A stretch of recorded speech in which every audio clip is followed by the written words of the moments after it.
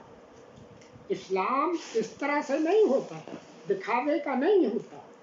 ملا کو جو ہے ہند میں سجدے کی اجازت، ملا کو جو ہے ہند میں سجدے کی اجازت، نادان سمجھتا ہے کہ اسلام ہے آزاد۔